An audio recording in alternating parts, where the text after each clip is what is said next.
First of all, thank you so much for joining us on BW Wellbeing World. आप yoga association के साथ जुड़े हुए हैं. You are deep rooted into yoga and creating awareness. कहीं ना कहीं मेरा मानना ये है सर कि जब हमने योगा को इतना अवेयर करना है, इसको फैलाना है, तो एक सस्टेन्ड एफर्ट होना चाहिए. वो ये सस्टेन्ड एफर्ट तब होगा जब beyond the government for the private sector it becomes a good career choice कि मेरे को अपॉर्चुनिटीज़ हैं, मेरे को एक अच्छा रिवॉर्डिंग करियर है, तो मैं इसके साथ जुड़ा रहूँगा. I'll be associated with yoga and the practice of yoga and teaching of yoga for a large part of my life so that I can keep my effort on without giving it up. What is it that you have in mind and what is it that you think can be done to make it a sustainable effort in terms of creating awareness? Well, the Indian Yoga Association per se is one of the efforts where we are getting the yoga fraternity together. Now, it is very important to understand that in perspective of what we are going to speak. Correct. Yoga is one field. You have diverse, very diverse traditions in schools, which actually is a strength but also poses certain challenges when we look at it as a viable choice, because people do not see it as one thing which is standard or minimum standard across. Correct. I agree with you that with so much of yoga being promoted, it should become a viable option for the person to take it up as a career. Correct. So that taken, what do we have to learn with? I think you look at the examples of physiotherapy. You know, when physiotherapy courses were started earlier, even in India, they used to do it, but the demand was less unless you had someone in the hospital do it. But for freelancers, it was not available. Right. Then there was slowly development of an ecosystem. So what I am getting at is, even for yoga, you have to look at the ecosystem to build up, right? Absolutely. And one of it is, when you speak of yoga as therapy for your career, you will have the ecosystem where you have two-pronged approaches. You have preventive and you have the integrative approach for complementary. You need to ensure that the physicians, the medical persons, these are on board.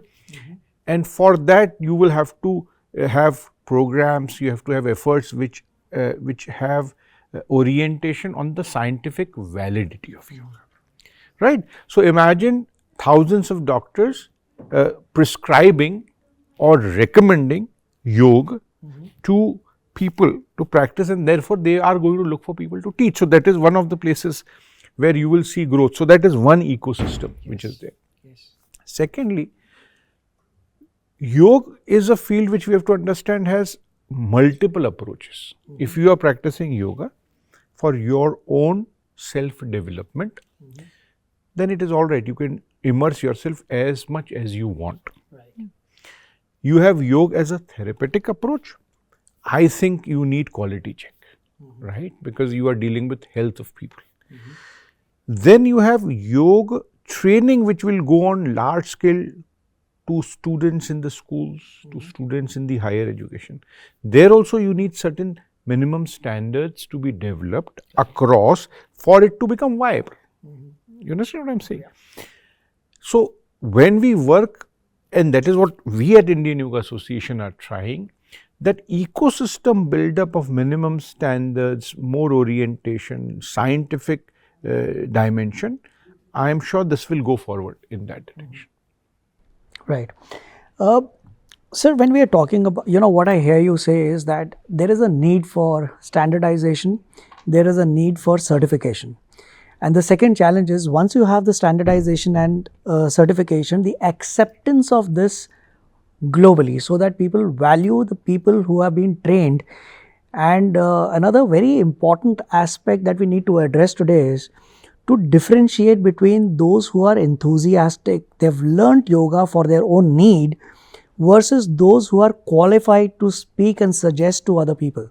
Today we have a lot of influencers who are coming on board, and thanks to Instagram, they are going out and teaching yoga, suggesting, giving tips, etc. But they themselves are not trained to go teach. How do we address this particular situation right now so that we can separate those who are qualified to give information versus those who have been qualified just to train themselves? I think this kind of difficulty is in all the fields. So you have advices from celebrities on how to deal with medical cases, isn't it? Absolutely. And you have millions of views. Yes. And of course the oncologist arise in difficulty and say that this is not done, you cannot do that. However, we need to address that at the basic level. Like I said, minimum standards will enforce quality. So we are not saying standardization, what are you saying? Minimum standards. Right. If you are training people in yoga, then your university, your organization, your agency should follow these minimum standards to get that quality benchmarking. Correct. Secondly, there should be a central certification body, which we now have, which has been a very good step by the Ministry of Ayush. We need to make it robust. This is the Yoga Certification Board. Simple. So if you have a person who's qualified as a yoga therapist under the Yoga Certification Board, then at least you know that he has certain competency levels to teach you yoga therapy. Correct. Which is good. Now what happens is, you need to create larger awareness that if you are learning or if you are employing some yoga teacher in your hospital, in your clinic for therapeutic purpose, please ensure that he or she is also certified from the Yoga Certification Board. Right. And of course, in the field of yoga, there is difficulty. Some institution will say, oh no, what we have been doing it for last 100 years. Like I come from Kaivalya Dham, we have been doing, in fact, the word yoga therapy was coined by our founder, Swami Kovalananji in 1924. Right. But we are amenable to have confidence that no, we will educate our teacher, student, and he will be capable enough to be certified by the YCB for a yoga therapist. Right. Because we are looking at common good. So that would in a large way answer your question, that when someone is trying to give you advice that you want to have a intervention for hypertension, and you can ask him, so you have certification from YCB, and he says, yes, I have. Then you are sure his advice is right. Right. Otherwise, someone may just give you mumbo jumbo WhatsApp knowledge, which will definitely may do you harm, you know. So I think these two ways we have been thinking aloud and is very important. Great. Subodhi, thank you so much for speaking to us at BW Wellbeing World. We really appreciate what you just told us. Thank you. Thank you so much. Thank you so much.